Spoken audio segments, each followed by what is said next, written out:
So welcome to today's co-op conversation, everyone. My name is Marc-André Pigeon, or Marc-André Pigeon. I'm the director of the Canadian Centre for Study of Cooperatives, and I want to acknowledge that we're coming to you today, or normally I'm coming to you today from the Treaty 6 territory. I'm not actually in Saskatoon today, I'm in Manitoba, but that is the land of the Cree, the Saulteaux, the Dene, the Lakota, Dakota, and Nakota. It's been their home for millennia. It's also the homeland of the Métis nations of Saskatchewan. We're grateful for this opportunity to work on this land, to share in its bounty, to reflect on its beauty, and to reaffirm our commitment to the hard and shared work and necessary work of reconciliation. So today's co-op conversation, for those of you who are kind of habitués or regulars, it's going to be a bit different than our usual format. We have some invited leaders from three really important and substantial Quebec-based cooperatives, and I want to say Quebec-based because they're based there, but they have operations, and that's the subject of our conversation, all over, including Western Canada. And those three cooperatives and the representatives from them are here today are from Agropur, Desjardins, and Sollio Agriculture or Agriculture. And they're going to tell us a bit about their cooperative, and more importantly, and this is the genesis of this co-op conversation, to kind of share with us a little bit about their activities in Western Canada. I think for most people, at least for me, maybe with the exception of Desjardins, they're largely invisible. We don't see Agropur signs everywhere. We don't see Sollio branding everywhere, but they're here. They're working in Western Canada, and I think it's important for people to know that Quebec's vigorous cooperative sector, and we all look on Quebec with some envy for its cooperative sector, has kind of operations in Western Canada. So that's the kind of theme today. And unlike in our usual co-op conversations, we're not going to do a breakout this go around. We have three presentations, and it's probably going to eat up a lot of our time. We'll save some time at the back end for questions and answers if there are any. So our speakers today, in order of their presentations, are first Simon Robert, Director of Cooperation at Agropur. And I just think it's wonderful that there's a role that's, called the Director of Cooperation. I think what a great idea. I think more cooperatives should have one of those. And Agropur is owned by more than 3,000 dairy farmers who have pooled their efforts together to market the milk produced on their farms. And they also use that milk to create a wide range of dairy products. Probably many of us have consumed their products. In fact, Agropur is one of the largest dairy processors in the world. So welcome, Simon. Maybe, Simon, you can just wave people. Exactly. So nice meeting. Nice having me on board today, Marc-André. Thank you very much. And we'll get to you in a minute, Simon, sure. For your presentation. Next, we have Richard Chong, or Richard Chong, sorry, Richard. You're Senior Business Strategy Advisor at Desjardins. Desjardins, for those of you who don't know, and they do have a bit of a brand presence in Western Canada, but for those of you who don't know, Desjardins was established in 1901, is the largest financial cooperative in North America, one of the largest in the world. It has more than 7.7 million current members and clients, and they do a lot of great things. So welcome, Richard, and like I say, we'll get to you in a minute, but if you can just wave to people, make sure they know who's associated with what name. And then I'm going to try and make sure I don't mess up the name here. Finally, we welcome as well Simon Baillargeon. Sorry, Simon, pardon. That's right. Vice President of Business Development at Sollio Agriculture. And Sollio is a division of Sollio Agriculture is a division of Sollio Cooperative Group. First established in 1922, Sollio Cooperative Group is the largest agri-food cooperative in Canada. So really, we have a largest dairy, largest ag food co-op, and largest financial cooperative all in one virtual room today. Sollio Agriculture specializes in marketing farm inputs and value-added agronomic services. Welcome, Simon. And if Simon, you can just wave to people. There you go. Yeah. Perfect. Hello, everyone. It's a pleasure to be with you today. Thank you. So we got two Simons and one Richard. So we're gonna. I feel like we're in a hockey match. I wanna say two scores. Okay. So before we jump to our panelists, again, just a real quick reminder: we're gonna do things a little differently today. We're not gonna have our breakouts like we usually do. We're just gonna have three presentations, about 15 minutes each, and then we're gonna go to Q&A. If you are experiencing technical difficulties, I'd ask you to text Stan or just send him a chat message. And Stan, you can wave to folks, please. Just let them know you're here. Hi, everyone. And great. Thank you, Stan. And finally, we will be recording this session and a link will be shared with everyone after the event. And also Stan tells me that Co-op Radio, a BC station in British Columbia, is going to be broadcasting this as well. So this will get out more widely. So with that, I'm going to ask Simon to, the first Simon from Agropur to come up and share his talk with us. Welcome, Simon. Yeah. Well, thanks again, Marc-André. Welcome, everyone. Very happy to be there with you today, folks. I just want to start by saying that I'm a member of Sollio Co-op. I have a country house, and of course, I do my my errands and purchasing stuff at the local hardware store owned by Sollio. And I used to be a board member from Desjardins in Boucherville. Caisse des Patriotes. It's one of the largest co-op amongst Desjardins. So yeah, I was kind of born and raised in the co-op movement. Yeah. So Marc-André, I gather that you have some visuals you want to share with the group today, or is it You me have to your share my deck, screen? your presentation, or you can share your screen, Simon, if that's okay. Yes, I will do that in a sec. So just let me get ready, and I'm going to be with you in a minute.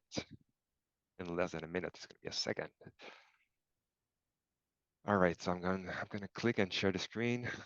Hold on here. While you're doing that, Simon, I will just observe that what you just described, I would say, until not too long ago, would have described many people in Saskatchewan who would be a member of their retail cooperative and bank with the credit union. They may not, and back in the day, would have been a member of the wheat pool, for example. You know, so that's bit in the past, but still somewhat true today here as well. Yep. Got it, Marc-André. So Perfect. we're up and ready. I think you see my screen, so let's move on. So what you're seeing there on the screen, the first thing I want to share is that Marc-André kind of hinted at it, that you may or may not know about us, depending on your perspective. But really what I want to say today in my 15-minute session is to tell you a bit further about, of course, the member part of the co-op. So you see on the right-hand side how many members we have in our internal structure. So I'm going to tell you further in a minute. But also, of course, I think you are eager and you want to know a bit further about what we do in terms of business. And of course, we're going to pinpoint and stress a little bit further about our operations in Western Canada, because we have 5 plants west of Ontario. Here, what you see is one of our motto, grow without growing apart.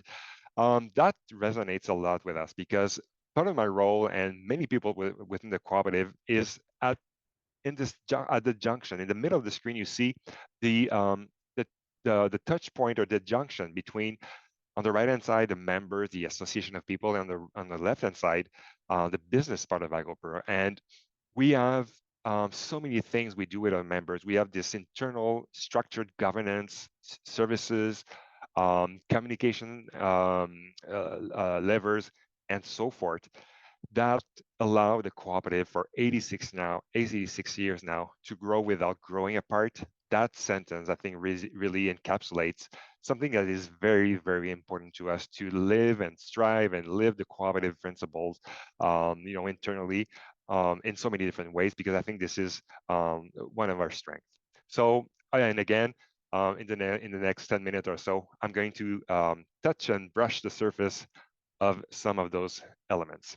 But before, I think you kind of know you understand by now that we are a member-owned cooperative, and this is our mission you see there on the screen. So we are owned by milk producers, Canadian milk producers, and we are processing their milk and other sources of milk as well, all across Eastern Canada, Western Canada, and the States, and to offer a wide range of product to our clients. And I'm going to give you some examples in a minute.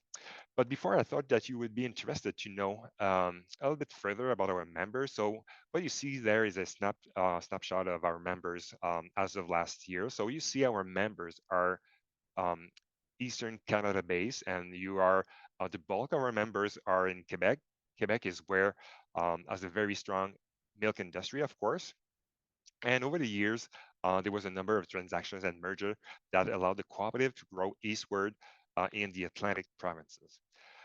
The other figures on the screen there, I'm not going to go into details, but it gives you a little bit of an idea of the size of the farm. So if you have a chance to know a bit about the dairy industry or not, just so you know, the average herd size, the average number of head of cattle each member have is more or less is close to 100 cattle, head of cattle, dairy cows per farm in our membership. I want to move forward on this chart because it reflects our internal democratic structure. So you see there at the bottom of the screen the members. So you see we have 2,725 members. Agropur is the first tier co-op. I think this is the English expression. So we are not a cooperative of cooperatives. We are a first tier co-op. So our members are individual farms. So you see there 2,700 members. So it's 2,700 different distinct farms. And the typical member is the dairy industry in Canada is mostly based on a family unit. So it's a family owned business, family run and operated as well, sometimes with labor, of course, but it's a family business. So our membership structure is individual farms owned by mostly family members. And to get the cooperative to operate, of course, we had to put those different different middle structure. And you see there how the membership decision-making process goes. You see, once a year, we members are invited to our regional meeting, and this is where the members will choose the delegates that will attend the AGM comes February.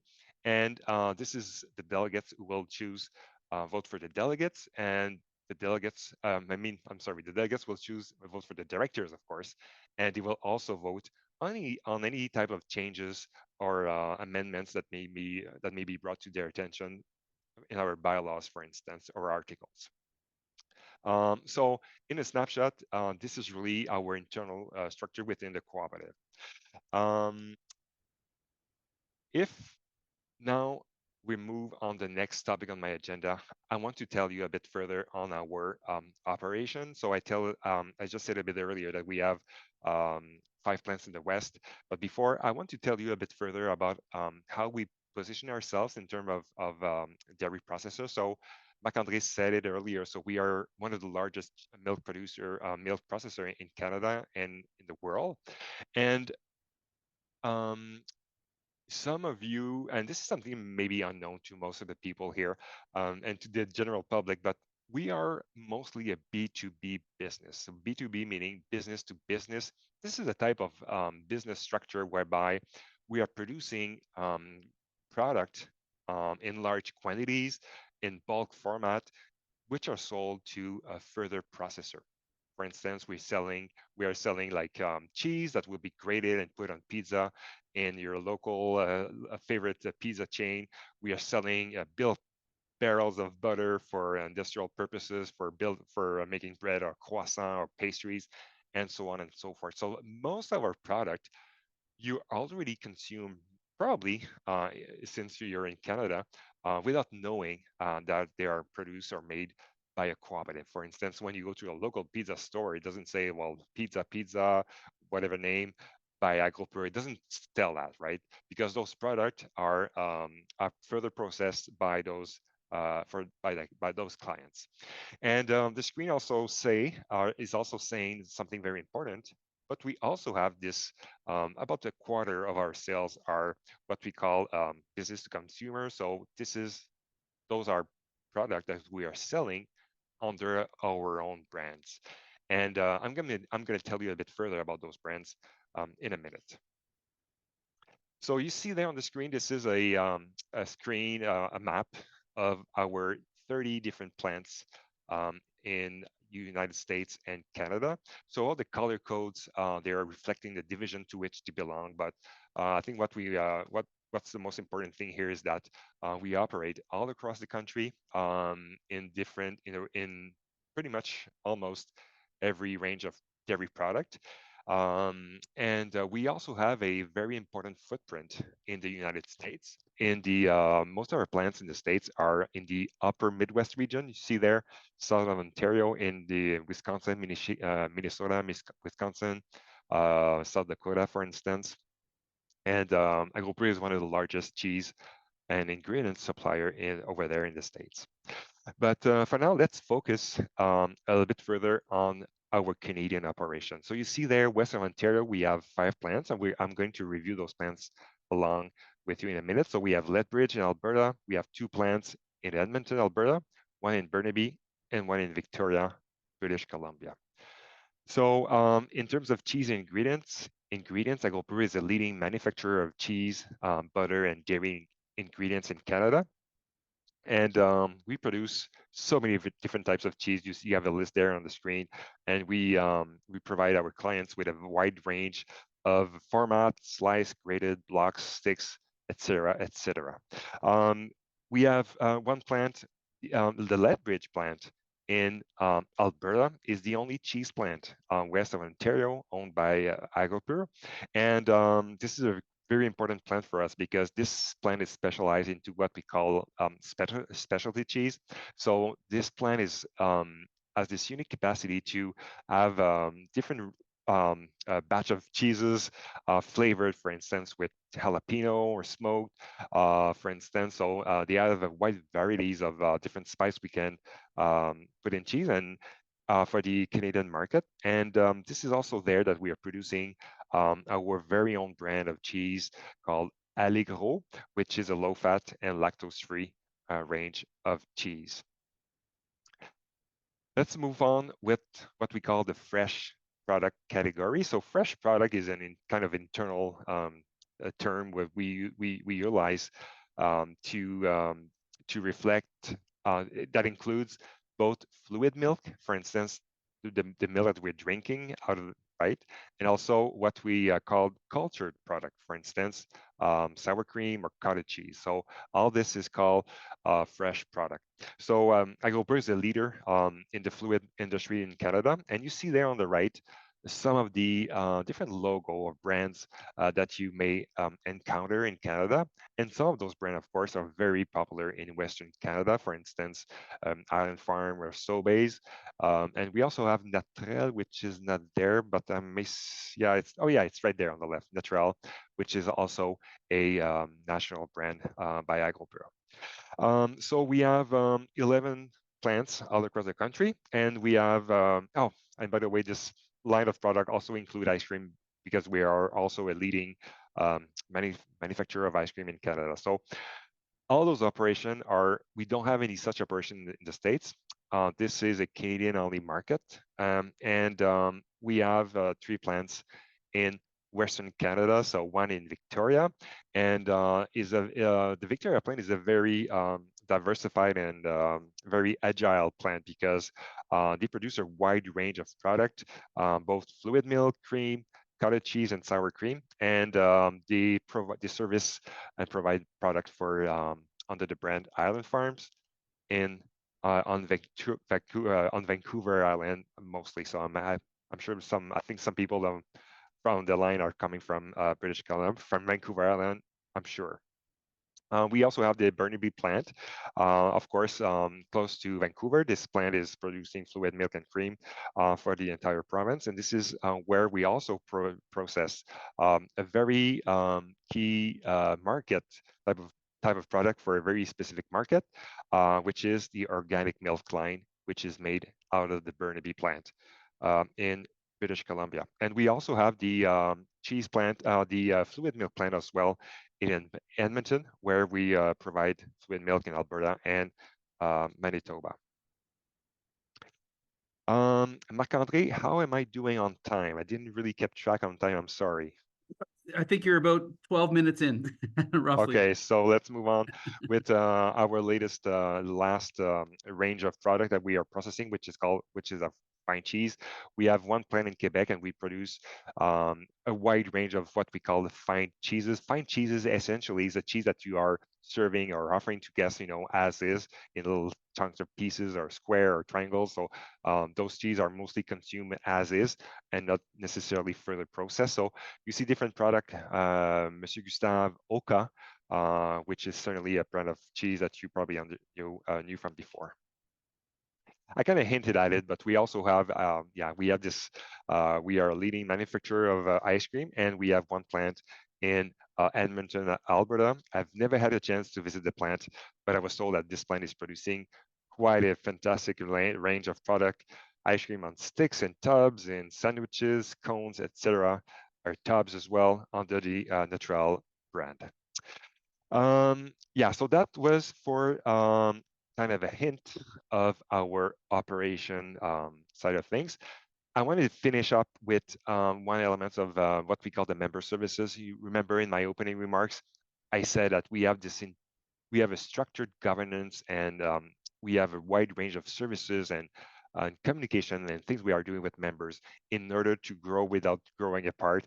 And certainly the member services is one key element we're providing members with. For instance, very rapidly, we are I have a team of 8 agrologists. They are specialists. They are there on the farm every day, helping members to improve their milk quality, helping them with their objectives in terms of animal welfare on the farm.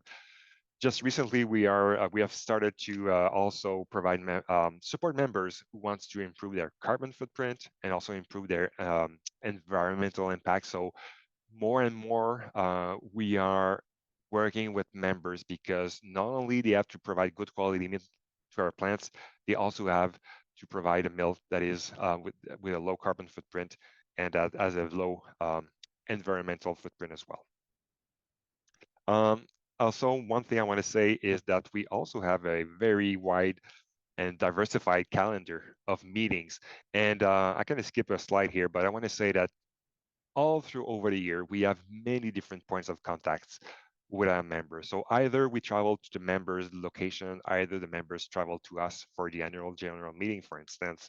But we have this continuous dialogue internally between leadership and the members all over the year, with a number of things and topics that we are addressing with them. And really, all those points of contact is a chance for us to mingle with the members, to address, tell them about elements of both our external environment, or internal structure, or operation, etc., etc. And this annual calendar cycle has been lasting for generations. So we're very proud of the close and connection of it that we have with our members, to keep them informed and regarding the cooperative and cooperation in general. And maybe I want to end then, and that will bring me to the end of my presentation. But in terms of closing remark, I also want to say that Agropur is involved in many different projects and initiatives that supports cooperatives, many different ways. And one of those examples is Soco-Devi. Soco-Devi is a Quebec-based cooperative whose mission is to support the cooperative model across the world. And Agropur has been a founding member of Soco-Devi for almost 40 years now. And so we've been providing and promoting the cooperative model so many ways, so many times, in all over the world. And so this is one of the things that we are very proud of, and I thought that it could be of interest to share that with you. Wow, Marc-André, that was my final remark, my final slide. So I'm going to stop sharing. That was great. Thank you. It was perfect. So many questions. And Simon, we already have a question in chat, but I've asked everyone to park their questions until we come to the end of this. Thank you so much. Richard Chong from Desjardins, you're up next. Take it away. Okay. Thank you, Marc-André. Stan, when you're ready, you can bring up the slides. I'll just start talking in the meantime. But as Marc-André mentioned, first up, Desjardins Group, Desjardins Financial, we are the largest financial cooperative in North America, one of the top 10 in the world. We do have 7.7 million members. And when you actually think about that, 7.7 million Canadian members is actually 19 and a quarter, 19.25% of the population of Canada. So we realize that we have been entrusted by an awful lot of people, and it's something that gives life to our mission. It gives purpose to our mission. If Desjardins was a person, we would be a caregiver, and it's something where we realize that we have to put the needs of our members and our clients first. And being a cooperative is something that's very enabling. I have worked previously in my life at corporations, which exist to generate shareholder value. And that's fine. It's called capitalism, and we're all for it. We too are a business, and we try to make a bit of profit along the way. But what we're really in the business of doing is generating benefits for the people that we do business with, benefits for the people who have entrusted us with their financial future. And we realize that in order to do this, we need to be able to contribute to the development of communities and give our members and clients the support that they need to be financially empowered to achieve whatever goals it is that they want to do. And this dovetails nicely, actually, with the Canadian Centre for the Study of Cooperatives. I was looking at the webpage earlier today, and right there on the homepage, it says, when people are enabled to work together toward a common goal, they can change the world. And we believe that here at Desjardins as well. So on the next slide, we do believe that Desjardins is a better way to do business. Partner with us, and we will find a way to make sure that you are financially empowered, to make sure that when you work with us, we'll find a way to do things that are less risky. We're not in this solely to generate profit. We are in this, as I said, to generate benefits. How we were founded way back at the beginning of the 20th century, Alphonse Desjardins and his wife Dorimène, they lived in Lévis, Quebec. If you look at a map, Quebec City is on the north shore of the St. Lawrence River. If you go due south of there, then that's where you'll find Lévis, on the south shore of the St. Lawrence River. And back then, at the time, Lévis was a pretty small village. It was a few factory workers and mostly farmers who were living there. But the people in Lévis, mostly francophones in that corner of the world, they were having trouble getting financing, getting access to capital from the otherwise Anglophone bankers. So Alphonse and his wife Dorimène got together and said, we should fix this. We should do something. So they set up the first financial co-op in that area, and it cost $5 to join. Now, back in 1901, $5 was an awful lot of money. But Alphonse and Dorimène said, look, save 10 cents from your paycheck every week, and then within a year, you'll have your $5 and you can join Desjardins, and you'll have access to capital and financing and all kinds of wonderful things. Today, it still costs $5 to join Desjardins. But the principle from our founding is really that saving is better than spending. So we want to encourage our members to do that. We want to make sure that these benefits are there, and we want to make sure that we're creating the right sorts of impact in the communities where we are actually operating. We don't do the traditional, let's bring all the profits from wherever they are, bring them into head office, and we'll no. If profits, if benefits are being generated in the community, let's keep them there. We care about the communities where we operate. We care about where Canadians are because we live there too. So this is all part of our mission to make sure that there are better ways of doing business. On the next slide, when we look at how we actually do things, there is very much a purposeful expansion as we start moving outside of Quebec, as we go both west and east of that province. So like I said, we're always trying to do what's best for our members and clients. We really want to make sure that we are building a future together. And a lot of that starts with making sure that we're doing things in a sustainable way. At Desjardins, as I like saying, we've been green since before it was cool to be green. So we are aiming to have zero carbon emissions by 2040. We've actually updated that we're going to do it before 2040, and we're on track to actually deliver that. We were the first Canadian financial institution to sign the United Nations Principles of Responsible Banking and the Principles of Responsible Insurance as well. And we really want to make sure that we are leaders in the ESG, environmental, social, and governance space. Part of the way that we were founded by Alphonse and Doriman, we're really on the S part of ESG. So it's very much in our DNA that we continue to propel the ESG movement.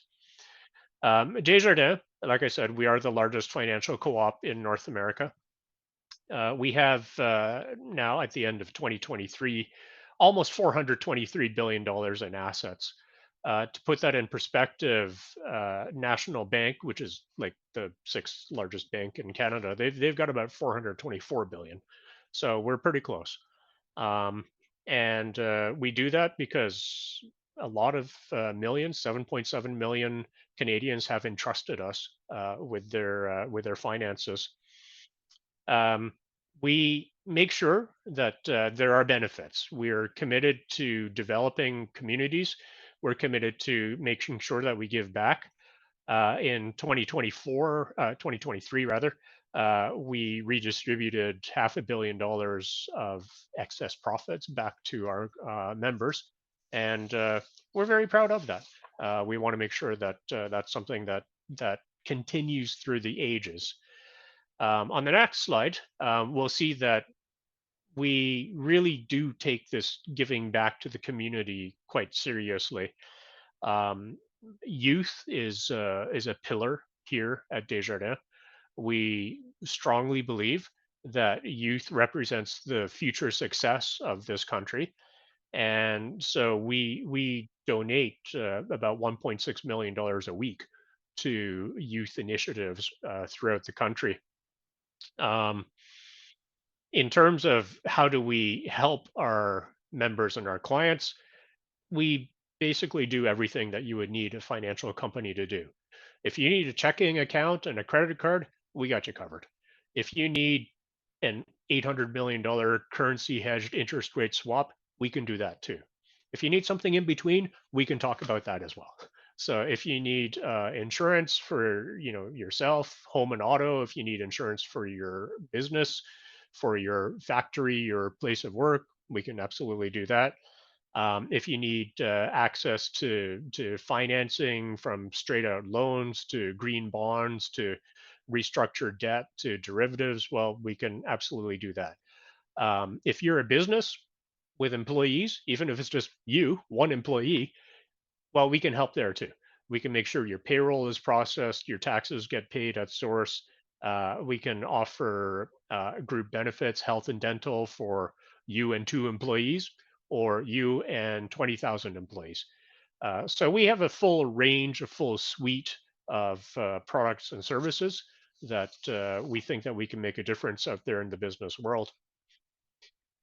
We do take a people first approach on the next slide, that we really strongly believe that when you choose Desjardins, it's incumbent on us to get to know you properly. So we will invest the time that we need to really understand your business, your organization, your approach to whatever it is that you're doing. And we'll make sure that we're there to be a partner with you. You've been successful to get to wherever you are in your current business cycle. Well, let's see how we can amplify those efforts. Let's look at how we can help propel your business to the next level. Let's explore joint business opportunities. If you're good with where you are on all of that, then let's look at how we can come together in community and generate some benefits there. So we really want to be an extension of your business and of what it is that that you actually do. So in conclusion, we've got a nice little quote here from Guy Cormier, our president and CEO, that we are committed, more committed than ever, to shaping society and lighting the way forward. We do believe that this is a partnership, and we ask for people's trust, and so far we've been pretty successful at getting that. But as we continue our expansion outside of Quebec, there will be purpose to this. There will be some conscious decisions we make on how we can help other Canadians be more successful as we grow outside of the province of Quebec. I guess I'll just add quickly that we are recognized in Quebec, especially as we move east and west with that province. Our recognition is something a little bit different, but we do actually derive 40% of our revenue outside the province of Quebec, and that's a number that is growing rapidly, and we look forward to growing it even more with the various business owners and Canadians who are out there. That's it for me. Thank you so much, Richard Richard. That's great, and we're stacking up the questions here. It's really heartening. We'll have to be careful in managing time. Now, I'm going to turn over to the other Simon, Simon from Sollio, and over to you, Simon. Okay, merci beaucoup, Marc-André. Thank you very much. So, hello, everyone. Bonjour, tout le monde. So it's a great pleasure for me to be with you today. So, my name, as mentioned before, so is Simon Baillargeon. So, I'm, whoops, I'll try to, a second. Okay, great. So, I'm Vice President of Business Development and Strategic Advisor to Sollio Agriculture Executive Committee. So I'm an agronomist, and I'm with Sollio, formerly La Coop Fédérée de Québec, for 41 years. So after my bachelor at the Laval University, so I become expert advisor on the field with the farmers at the local co-op, and become after that, so several jobs within Sollio. So I'm very proud to be here today. So I will start with a quick overview about the Sollio Cooperative Group, formerly, as mentioned before, La Coop Fédérée de Québec. So as mentioned by Marc-André, so we are the largest agri-food cooperative in Canada with roots in Quebec. And every day, so it's very important to mention, because every day we grow, rear, farm, and process to build the economy for tomorrow. So it's very important because we are owned by cooperatives, but we are also acting as a farmer in some activities that we'll show you in coming slides.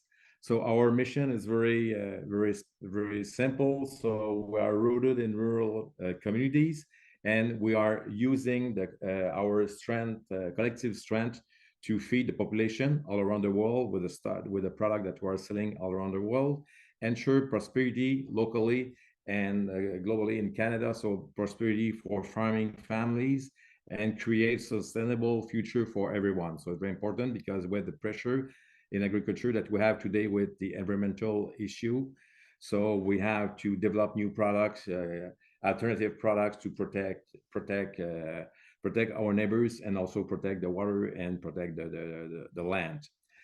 So it's very important when we hired new employees, or when we introduce new employees within the co-op, so to show them, to explain them the values that we want to share, that we want to put emphasis on. So honesty, equity, responsibility, and solidarity. So it's very important during the introduction process for all new employees.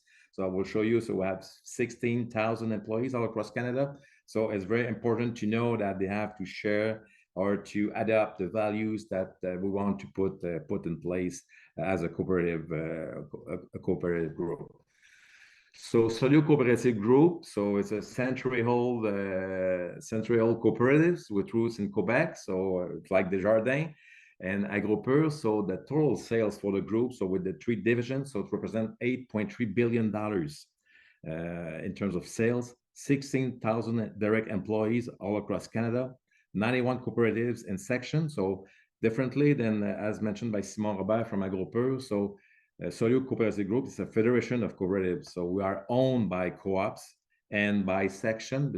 It's a system that we created the last few years. So for the hardware department and also for hog producers. And we have 120 members, farmers members, or affiliate members coming from the hardware department division. So our business model is very simple because we want to act on several levels, but on local levels and national levels, we want to put all together to create value. So locally with our co-ops and with partners that we work with, so entrepreneurship is very, very important. So they are there to be active, operationally, offering services to our farmers.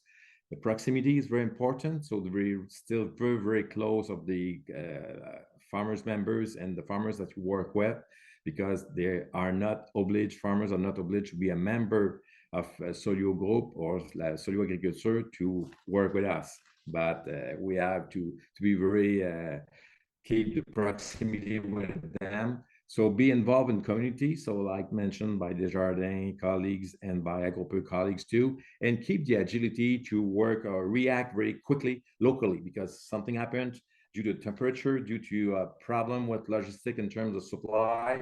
So we have to react very, very quickly to still agile, even if the co-ops, the members are bigger and bigger over years. So big consolidation in the local co-ops too. So it's a phenomenon that we observe everywhere in the world. So, and for the national aspect, so it's the back office services that Sollio Agriculture and Sollio Cooperative Group offer to their co-op members. So it's the strength of the numbers. So we buy 1 million tons of fertilizer, we sell 1 million tons of fertilizer, we sell 1 million tons of feed. So we have a very big buying power. So that's represent a big advantage for our local cooperative and our networks. So the leadership for us is very important also. Nationwide network, as mentioned before, and we'll show you in coming slides. And we have to be a reference brand. So we realize big things when we change the name. La Coopérative Fédérée du Québec or de Québec for 99 years. And after that, we changed for Sollio Cooperative Group or Sollio Agriculture for the agribusiness division. So it was a big risk, but it was very well think before, and the results are fantastic. So it's very, very important.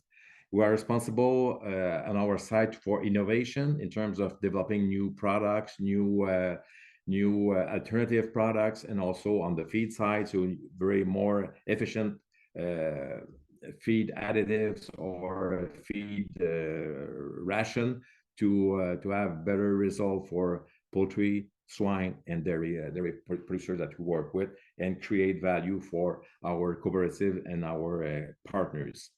So if we go a little bit deeper now, so Sollio Cooperative Group have 3 main business sectors through 3 different divisions.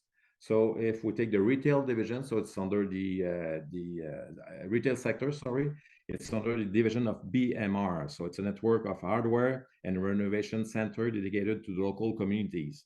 So it's like a Rona, it's like a Timber Mart, it's like a home hardware. So we are very, very active. And the reason for why we're so involved in the hardware and renovation center is because they offered us the opportunity to be present in several communities. So it's good for the name, it's good for the presence, it's good for the farmers, and it's good for our owners. So for the food sector now, so it's Olimel, so the division under the division of Olimel. And Olimel is a Canadian leader in pork and poultry production, processing, and distribution in Canada. So Agropur mentioned that they are the leader on the milk processing, And for Olimel, so for our division of food division, so they are the Canadian leader in pork and poultry production, processing, and distribution. We'll explain more in coming slides. And Sollio Agriculture, so we are responsible or specialized in marketing farm inputs and value-added agronomic services to our farmers, cooperatives, and several networks. Now, a quick overview about each division. So our retail sector under the BMR division. So it's huge. So in terms of number of stores, so we have three different pillars in terms of sales. So the first one is 110 stores run by independent entrepreneur. We have commonly 165 stores run by our co-ops. And we have 2 corporate stores. And the 12 corporate stores for BMR are like school stores. So they launch in their stores, so they launch new concept, new products. They make formation for all employees for the BMR network. So it's why you see on the pictogram, so a school bag. So it's like school store. So but they have to be profitable, and they launch all the different aspects in terms of merchandising activities or formation. They have roughly 8,500 employees, and the total sales of our BMR division is roughly $1.5 billion on the total of Sollio Group.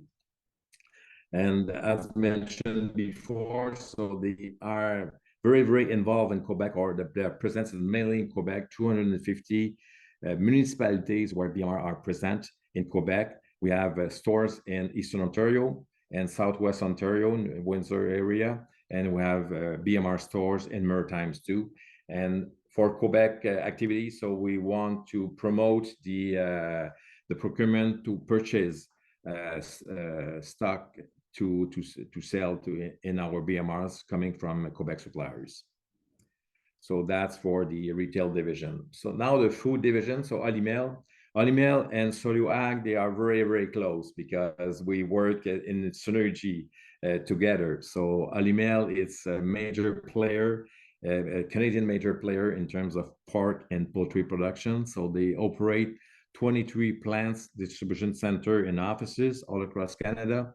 They have 13,000 employees, huge amount of employees.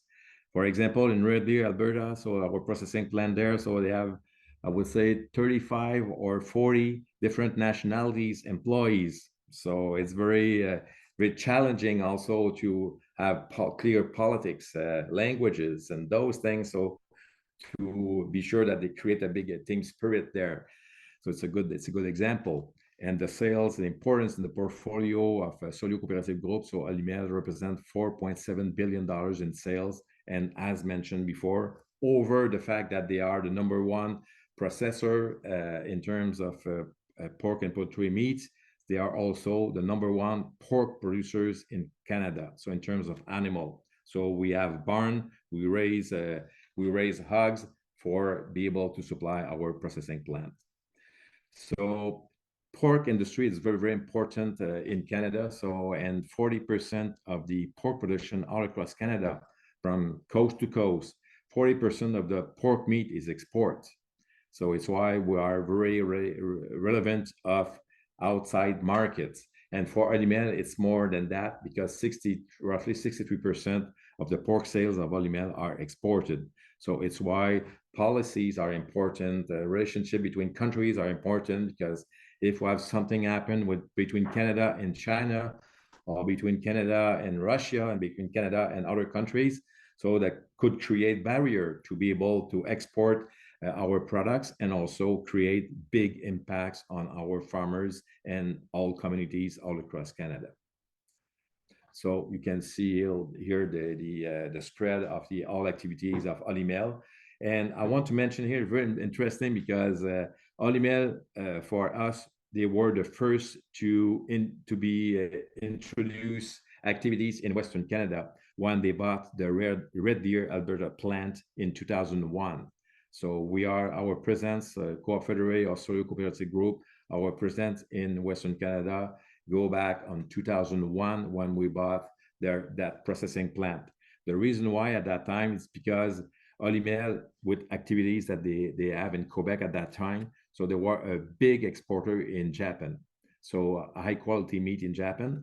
So, and it's export by containers. So containers are loaded on a rail car, reefer container, shipped at the port of Vancouver from Quebec to Vancouver, long ride, put on the vessel and shipped to Asia. So, and with the idea that the market was growing and growing, and they decided to invest in Alberta to be closer of the port of Vancouver to be able to export more containers to Asia, which was a very lucrative market for the all hog industry in Canada. So that's the story there. And finally, in 2013, when a big company, a hog company in Western Canada, so a big Sky Farm failed, so Olimel bought all assets of that company, and now we raise over 1 million hogs in Saskatchewan and Alberta under the what we call now the company's Oli Sky. So we are also a big swine producer there. Now it's time to move to Sollio Agriculture, though more my division. So with my colleagues, so our mandate is very clear. So we have to supply inputs to our growers, our farmers, and meeting their expectation in terms of quality, quantity, and timing. So when we produce 1 million tons fertilizer, seed, feed, so the logistics have to be perfect, and a lot of products coming from overseas. So it's very important to have a good in terms of timing is very important, because differently than more southern countries where the climate is not an issue. So here we have to put all stock in place for springtime and be able to deliver in a very, very short period of time the product that our crop producer want to have during the seed period. It's the incoming weeks. And we have to provide also innovative, relevant, and sustainable solution, because we have to develop a new alternative to replace chemical products and buy more natural, more new technology. So the size of Sollio Agriculture, so it's 13,000 employees. We represent $2.8 billion in sales, and we operate over roughly 350 sites all across Canada. So that's the spread or the footprint where we are in Canada. The only province where we are not active for Sollio Ag directly with a site for activities is British Columbia, but we have a retailer there that they are working on the seed side to sell to the farmers in British Columbia. So that you can see the numbers on the screen. But we are very active in terms of terminals and fertilizer distribution center for grain and for fertilizer. So 24 different terminals in Ontario, Quebec, and Maritimes. We operate farms, as mentioned before. We are not competing our farmers, but we operating farms for a specific purpose. And if the opportunity happens, so we can sell those farms to our members. So that's the objective. And all across Canada, so we operate 18 different feed mills to produce the 2.2 million tons of feed that we produce to our members. So 18 feed mills spread in Quebec, Maritimes, Ontario, and one in Winnipeg, one in Lethbridge, and Olimel have a big one in Rama in Saskatchewan for their hog production. So that's the big overview of our activities. And in terms of the manner or the way that we obtained that growth over years. So it was, we have a long history of growth and acquisition. So if I would not go back to 1968, but just for one reason. So you see 1968 CRF. CRF, it was the first time that all cooperative in Canada, in US at the time, so were linked together to create a research network. So on the animal aspects. So us at that time, so us, Federated Co-op, UCO, United Co-op of Ontario at that time, they were member of CRF. Today, the only two Canadian cooperative member of Cooperative Research Farm, we are Sollio Cooperative Group and Federated Co-op, so FCL. So in terms of acquisition, so more far on the right, so basically from the beginning to 2008, so we were just active in Quebec. And after that, so we start to be more implemented our activities in Ontario, Maritimes, and also in Western Canada. So then we start in 2009 by the acquisition of a big network, the Agropur Group. So we bought 50% of the share. So it was CIL at the time. So we bought the share of CIL with private operators. And from scratch, we become, from 2009 and 2011 with Agrico, 50% of market share in crop inputs in Ontario. So we start by nothing to arrive at 50% market share in just 3 years or 4 years by the acquisition of these two big networks. After fact, so we developed the crop inputs activities in Western Canada with partners. So Independent Ag, Share, Sharp Soil Services, a good example, and Crop Management Network. And finally, to be able to support Olymel by supplying them feed, premixes, and those things. So we bought Standard Nutrition in Winnipeg, and now it's under the Sollio West. We call that Sollio West. So the brand, as you mentioned, Marc-André, of Sollio is present in Winnipeg and Lethbridge. So we have a feed mill there and a premix facility in Lethbridge. So the brand of Sollio become more and more present with the partners that we have there. And finally, so we have a new Canadian seed company, so it's called under the umbrella of Maizex. So we put all seeds that we are selling and produce or at the research farm under the Maizex brand to have a better view for all across Canada. So that's the big overview about Sollio Cooperative Group and their division. So with our 355 retailers and facilities, so across Canada, so we are there on the ground with the farmers that they need us, and we help them to have a better life with their family on the farm. So that's my presentation, Marc-André.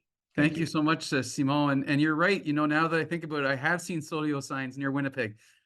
So I apologize for that. That is true. So first of all, I want to thank our presenters. I gave them heroic tasks of telling us about their organizations in 15 minutes or so. And I think for the most part, we stuck to that. We have kind of come to nearly the end of our session. We have a long list of questions. So what I was thinking was I might just ask one or two. And then if any of you can stick around, and if our presenters are open to sticking around, we'll turn the recording off and we could just have a conversation if you're available. But if you have to go, no problem. But I just want to make that put that out there as an option. I have another 20-30 minutes myself of free time. So the first question before we consider that and I wrap up, I just want to ask one question from Julia way at the beginning. Julia asks, and this was to Agropur, does your business-to-business model include trade with other cooperatives, Simon? What does that look like? Excuse me, I was just looking at, okay, the question is for Simon from Desjardins. Simon Robert, no, Simon Robert myself, from Agropur. Sorry, yes, Agropur.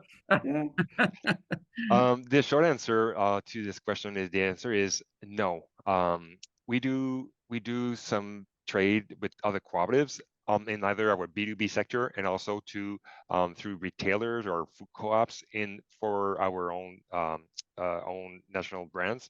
So to make a long story short, we do business with other cooperatives either through bulk product or our national brands also. Okay.